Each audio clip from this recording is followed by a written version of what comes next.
Hi friends, காலையில் ஒரு தங்கத்தை பார்த்துருக்கோம். தங்கம்மா? தங்கம்னா இன்னைக்கு வந்து ஒரு சவரன் வந்து 1 லட்ச ரூபா கிட்ட போயிருக்குது.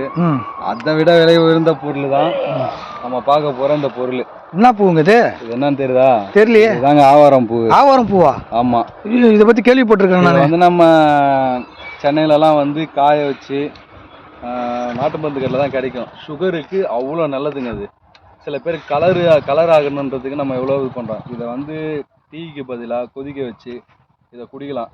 நமக்கு வந்து எல்லா இடத்துலையும் கிடைச்சாது. இது வந்து நம்ம ஊருக்கு வந்திருக்கு, அந்த இடத்துல கிராமத்தில் இந்த மாதிரி கிடைக்குது நமக்கு.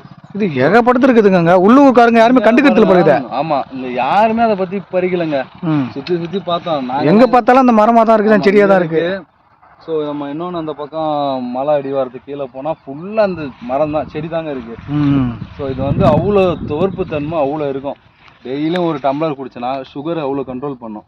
எங்கள் அம்மாவுக்கே அதை தான் நாங்கள் வாங்கி கொடுத்துட்ருக்கோம். வந்து பார்த்தா அங்கே பாருங்கள், அப்படியே கொத்தா காய்ச்சின்னு தொங்குதுங்க.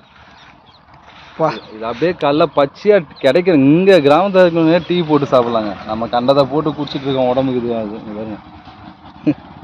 பாப்பா, இது அப்படியே பச்சையாக சாப்பிட்லாங்களா?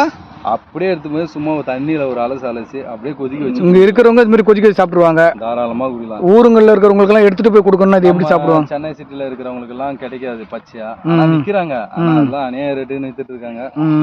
ஸோ ஆனால் இது இப்போ கிடைக்கிறதுக்கு ரொம்ப ரேர் ஆயிடுச்சு. ரேர் ஆகிற பொருள் அதே போல் ரொம்ப ஃபேமஸ் ஆகிட்டாலுமே தெரியும் அது எந்த ரேட்டுக்கு போகணும். ஆமாம். ஸோ இப்போ நமக்கு இது கிடைச்சிருக்கு. நான் எல்லாத்தையும் போய் முடிஞ்ச அளவுக்கு நான் கலெக்ட் பண்ணிட்டு இருக்கேன். எடுத்துகிட்டு போயிட்டு நம்ம பச்சையாக இருக்கிற வரைக்கும் குடிக்கலாம். ஸோ அதுக்கப்புறம் நம்ம நல்லா சுகர் உள்ளவங்க சாப்பிட்டா சுகர் ஃபுல்லாக கண்ட்ரோல் ஆகும். ஃபுல்லாகவே. ஆமாம். சுகர் இல்லாதவங்க சாப்பிட்டு இதை பயன்பெறுங்க. கண்டிப்பாக சுகர் இல்லாதவங்க கூட குடிங்க, நல்லா கண்ட்ரோல் இருக்கும். தங்க பஸ்பான்னு சொல்லுவாங்க இல்லையா, அதுக்கு நிகரானது. ஆமாம், நீங்கள் இதை ரெகுலராக குடிக்க ஆரம்பிச்சுன்னா கண்டிப்பாக ஒரு 48 நாள் ரெகுலராக குடிச்சிங்கன்னா அது கலர் இருக்கும். சூப்பர், கலர் சேஞ்ச் ஆகும். சூப்பர். பாருங்க.